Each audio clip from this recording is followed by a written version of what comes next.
Okay. Um, the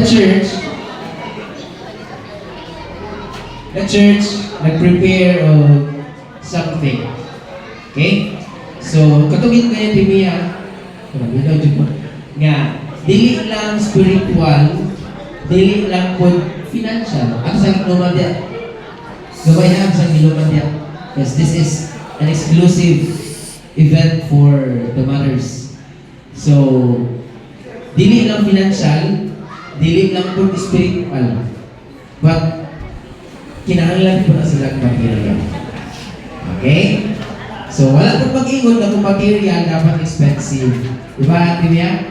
Dili siya kinahanglan expensive. It doesn't have to be thousands of worth of material things, but pwede po siya sa ganing unsa basta na gihatag nimo ang kinasingkasan. Okay? So the church have prepared something to give. I hope ang head count maigo na dyan.